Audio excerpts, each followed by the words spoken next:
dari siapapun. Engkau tahu ceritaku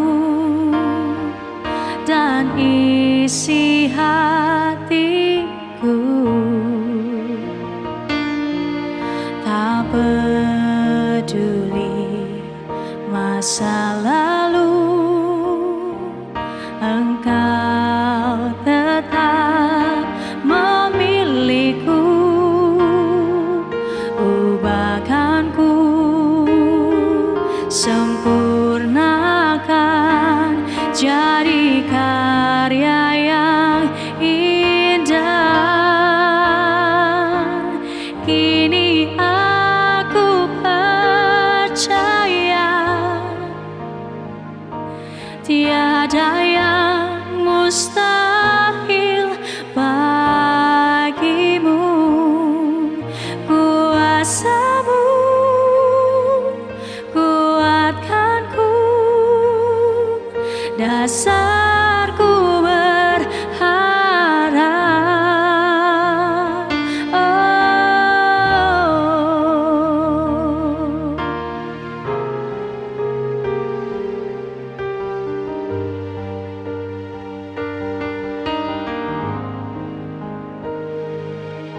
Bapa, Engkau mengenalku lebih dari siapapun. Engkau tahu ceritaku dan isi hatiku. Tak peduli masa lalu, Engkau tetap memilihku. Ubahkanku, sempurnakan jadi karya yang indah. Kini aku percaya tiada yang mustahil bagimu. Kuasamu kuatkanku, dasarku berharap. Kini aku berserah pada rancanganmu bagiku. Ku ikuti panggilanmu, ku kan setia sampai akhir hidupku.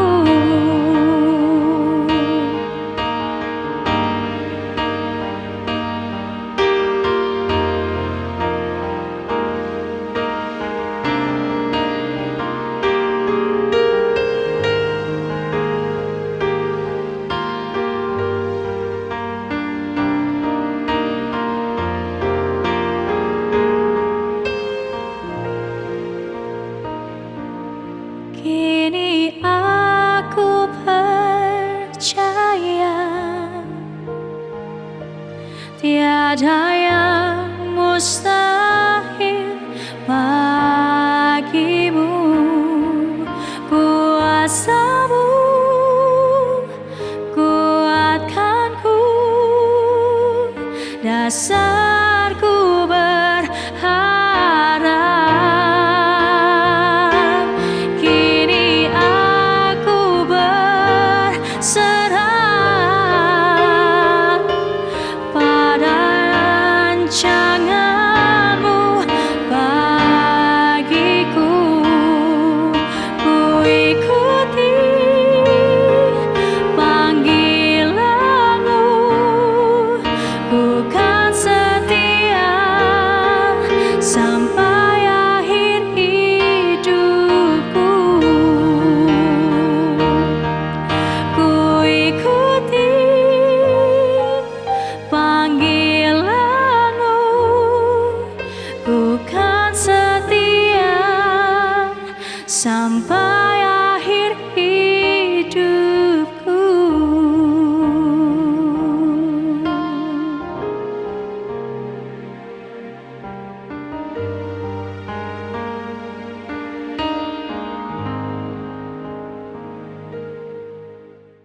Saya pernah mendengar dan teringat waktu membaca ayat ini, satu perkataan dari para orang tua yang mendidik anaknya, terutama kepada anak laki-lakinya. Perkataan apa itu? Kalau misalnya anak itu hadapi masalah, terjatuh, atau hadapi masalah, minta apa, lalu tidak dituruti, ataupun ya diganggu oleh temannya sampai dia menangis. Perkataan apa yang sering saya dengar kepada orang tua yang mengajar anak laki-lakinya? Dia selalu berkata begini, anak laki, jangan nangis. Sering kan kita mendengar seperti itu, bahkan dulu waktu saya kecil, ya saya tidak ingat lagi, tetapi saya percaya orang tua saya, papa mama saya selalu berkata, anak laki, jangan nangis. 1 Korintus 16 ayat 13 berkata begini, berjaga-jagalah, berdirilah dengan teguh dalam iman, bersikaplah sebagai laki-laki, dan tetap kuat. Saudaraku yang kekasih dalam Tuhan, apa pesan yang boleh kita terima daripada Rasul Paulus kepada jemaat di Korintus untuk menghadapi situasi yang seperti ini yang saya katakan dan saya rasakan, yang ya, kita berada di dalam situasi yang tidak baik. Firman Tuhan, Rasul Paulus berkata, kita harus berjaga-jaga, berdiri dengan teguh dalam iman, bersikap sebagai laki-laki, dan tetap kuat. Nah, saudaraku, ternyata saudaraku, dalam menghadapi semuanya kehidupan ini yang ya tidak baik ini, situasi, tekanan yang menimpa setiap kita, apapun itu, kita disuruh, dinasehati oleh firman Tuhan untuk berjaga-jaga. Kenapa kok dinasehati untuk berjaga-jaga? Kenapa kita harus selalu berjaga-jaga? Istilahnya kita tidak boleh lengah atau tidak boleh tidak berjaga-jaga. Kenapa harus berjaga-jaga? Karena dalam kehidupan ini, saudaraku, mau tidak mau kita percaya banyak tantangan yang harus kita hadapi. Tantangan berupa apapun, saudaraku. Bisa keuangan, bisa pekerjaan, bisa keluarga, anak, dan segala macam, saudaraku. Bisa kasus-kasus yang lain. Kita menghadapi banyak tantangan. Yang kedua adalah, kenapa firman Tuhan berkata supaya kita berdiri dengan teguh di dalam iman. Saudaraku, sadarlah saudaraku bahwa kita ini hidup sebagai anak Tuhan. Kita tidak pernah luput atau lepas dari yang namanya masalah. Berulang kali saya sampaikan lewat pemberitaan firman Tuhan yang saya sampaikan bahwa mengikut Yesus itu sekali lagi tidak bebas masalah. Makanya Rasul Paulus memberi surat kepada jemaat di Korintus dan memberi nasihat supaya kita berdiri teguh di dalam iman. Kenapa? Kalau kita menghadapi masalah, kalau kita menghadapi tantangan kehidupan, berdirilah teguh di dalam iman. Tetaplah percaya kepada Tuhan. Tetaplah percaya kepada pertolongannya. Tetaplah percaya kepada kedahsyatan Allah kita. Sekalipun, saudaraku, masalah kita belum selesai. Oleh karena itu dibutuhkan iman yang kuat. Makanya Paulus bilang, berdirilah teguh di dalam iman. Lalu yang ketiga apa? Dikatakan begini, berdirilah teguh sebagai laki-laki.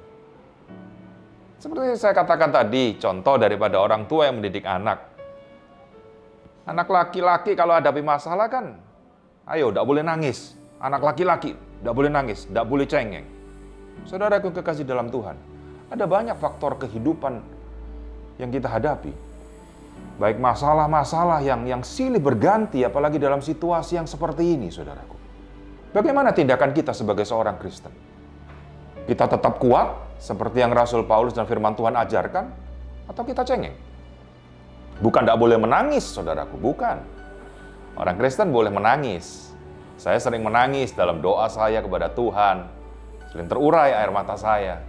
Tetapi artinya begini loh, dalam kita menghadapi masalah, bahasa Jawanya gini loh, ayo kuato. Tidak boleh cengeng, saudara. Sehingga apa? Sehingga kalau kita tidak cengeng, kita tetap berdiri teguh di dalam iman. Kita tetap berjaga-jaga. Kita pada akhirnya kita kuat. Kalau kita kuat, kita tidak mudah jatuh. Kalau kita kuat, kita bisa melangkah melewati masalah demi masalah yang kita hadapi. Dan biarlah kiranya ini menguatkan setiap kita, memberi nasihat kepada setiap kita bagaimana kita sebagai orang Kristen harus bersikap. Senantiasalah berjaga-jaga, berdirilah teguh dalam iman, miliki iman yang kuat, dan bersikaplah sebagai laki-laki. Tantangan boleh ada, jalanilah itu bersama dengan Tuhan. Kiranya Tuhan memberkati saudara sekalian.